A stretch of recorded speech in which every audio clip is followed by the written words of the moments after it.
Hello viewers, know about investment channel में आपका फिर से एक बार स्वागत है।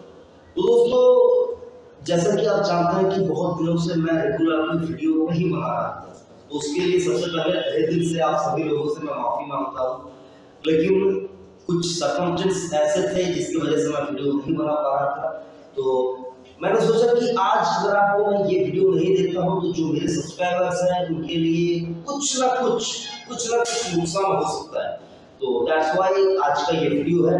इस वीडियो का मेन टॉपिक जो है कि इस मार्च के महीने में जो मार्केट में गिरावट है वो किस लिए हो रहा है, गिरावट कब तक चलेगा और इस गिरावट के चलते हम लोग फायदा कहां से उठा सकते हैं। तो आशा करूंगा आप पूरा वीडियो बड़े ध्यान से देखेंगे और डिसीजन जो लेंगे वो अपने हिसाब से लेंगे। और जिन लोगों ने अभी तक चैनल को सब्सक्राइब नहीं किया, अगर आप चैनल को अभी तक सब्सक्राइब नहीं किया है तो प्लीज चैनल को सब्सक्राइब कीजिए, क्योंकि इस चैनल के ऊपर आपको डेली बेसिस के ऊपर ये बात बोलना मेरे लिए हो सकता है अभी आप सोचेंगे कि जो लोग रेगुलर सब्सक्राइबर है वो सोचेंगे कि सर आप तो रेगुलरली वीडियो नहीं बनाते होंगे, लेकिन आगे चलकर डेली बेसिस के ऊपर वीडियो आएगा, जरूर आएगा। तो सब्सक्राइब जरूर से करके रखिए।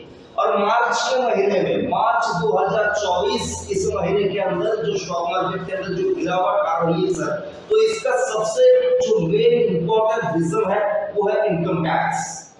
आप लोग नहीं जानते, लेकिन एक ऐसा एक चीज है ये कि short term capital gain tax और long term capital gain tax, ये दो चीज होता है मार्केट के अंदर, स्टॉक मार्केट के अंदर।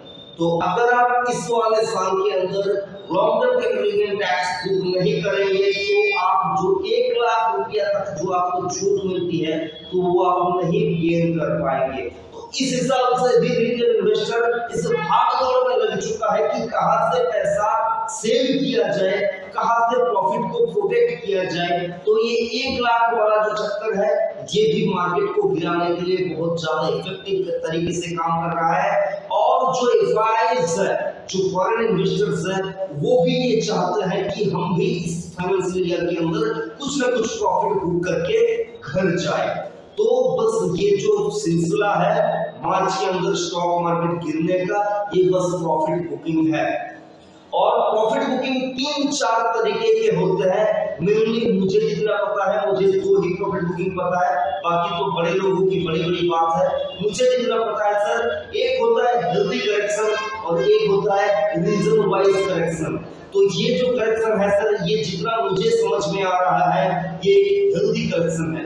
तो मतलब यहाँ पर आप जो करेक्शन देख रहे हैं, इस करेक्शन का जो रुआब है, यानी कि जो इसका दबदबा है, ये अप्रैल जितना नजदीक आएगा और अप्रैल का महीना जितना ज्यादा घना होगा, वो कहते हैं ना कि जितना ज्यादा घना कोहरा होता है उसके बाद का सवेरा उतना ही अच्छा होता है, सूरज उतनी ही तेजी से निकलता है। तो उसी प्रकार का ये भी सिलसिला बना हुआ है। अगर आप मार्च को टैकल कर पाता है, मार्च का महीने को एज ए प्रॉफिट बुकिंग आप देखकर, फॉर एग्जाम्पल आप भी प्रॉफिट बुकिंग करते हैं, किसी शेयर में आपको 300% का, तो किसी शेयर में आपको 200% का, तो किसी में आपको लॉस, ये सारा कुछ आपको देखने को मिल रहा है। तो अगर आप एक कैलकुलेटेड रिस्क लेकर, एक कैलकुलेटेड माइंडसेट लेकर अगर आप इसको टैकल कर पाते हैं, तो मैं आपको डेफिनेटली ये कह सकता हूँ कि आप अप्रैल में आकर आप सुकून से मार्केट में बैठ सकते हैं।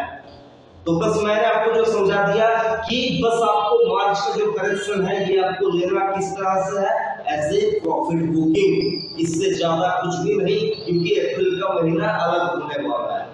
तो आपने तो ये समझ लिया। उसके बाद जो नेक्स्ट टॉपिक है, तो सर इस प्रॉफिट बुकिंग में खरीदे क्या, कौन सा शेयर हमें लेना चाहिए, कौन सा शेयर हमें बेचना चाहिए, इसके ऊपर आता है। तो सर देखिए, सबसे इंपॉर्टेंट चीज मार्केट के अंदर मैं आपको हमेशा एक ही चीज कहता हूं कि आपको फॉलो बस एक ही चीज को करना है, वो है वैल्यू। अगर आप वैल्यू को छोड़ देंगे जिसमें वैल्यू नहीं है, और मैं पहले एक आसान भाषा में पहले एक और चीज बोलता था कि क्वालिटी और वैल्यू, ये दोनों चीज अगर किसी में नहीं रहेगा और अगर आप उस चीज को ले लेंगे तो वो पैसा बर्बाद हो जाएगा।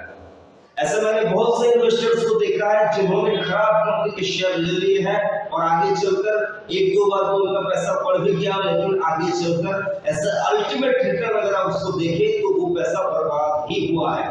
तो आपको कभी भी वैल्यू को नजरअंदाज नहीं करना है और बिना क्वालिटी के कोई भी मतलब नहीं रखना है आपको मार्केट के अंदर।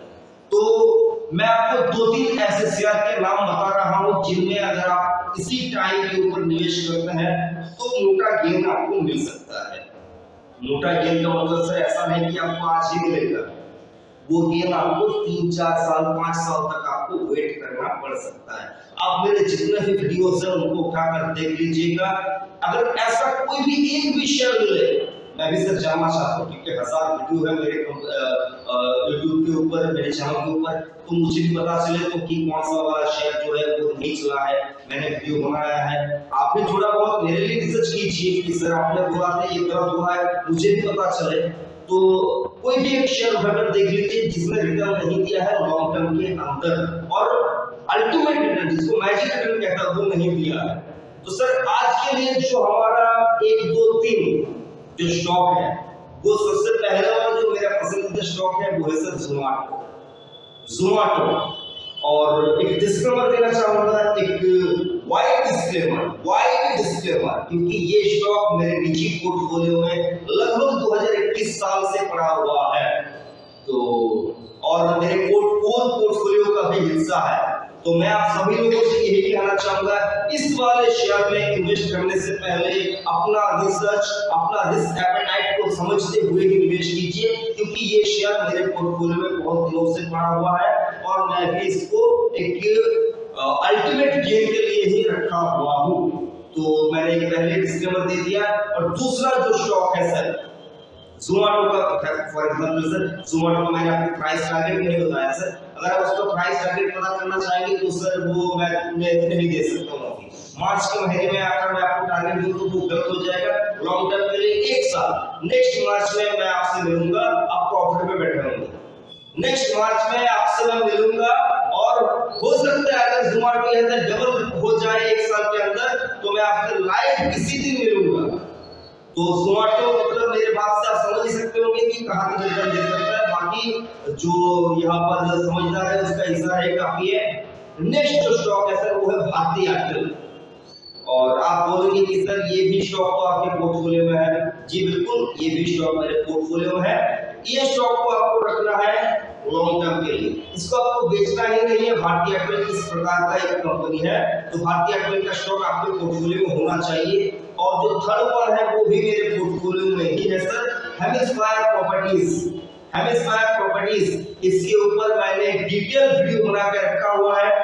आज के डेट प्राइस उसका जो भी चल रहा है, अगर आप उसको इस प्राइस के ऊपर भी लेके रखेंगे, अगर आप उसको इस प्राइस के ऊपर भी लेके रखेंगे 150-200 के आसपास अगर शेयर है, इस प्राइस के ऊपर भी लेके रखेंगे तो ये शेयर आपको आसानी से 500 के ऊपर का भाव दिखा सकता है 2-3 साल के अंदर। तो ये 3 स्टॉक है जहां पर आप इन्वेस्टमेंट कर सकते हैं। और लास्ट वन जो मैं बताना चाहता हूँ, ये लिस्ट के अंदर मेरी है, तो वो है सर एक बोनस शेयर जो मैं बताना चाहूंगा जिसमें आपको शॉर्ट टर्म में भी पैसा बन सकता है। HDFC बैंक अगर आप लेना चाहते हैं तो इस टाइम फ्रेम के ऊपर ले सकता है, शॉर्ट टर्म में भी इस शेयर में आपको पैसा बनाकर दे सकता है। तो आशा करूंगा आपको ये वीडियो अच्छा लगा। अगर वीडियो अच्छा लगा तो उस वीडियो को लाइक कीजिए, चैनल को सब्सक्राइब कीजिए, और आपके दिमाग में मन में जो भी सवाल है, जो भी दुनिया से मार्केट से रिलेटेड, वो कमेंट बॉक्स आपके लिए खुला हुआ है। छोटा भाई समझकर, दोस्त समझकर, जो भी बोलना चाहते हैं, बड़े भैया समझकर वो सारा कुछ बोल सकते हैं, मैं उसका जवाब जरूर से दूंगा। मार्केट से प्यार करना सीखिए, मार्केट से दूर मत भागिए, इसी मार्केट से पैसा बनेगा, बहुत जल्द बनेगा। थैंक यू, जय हिंद।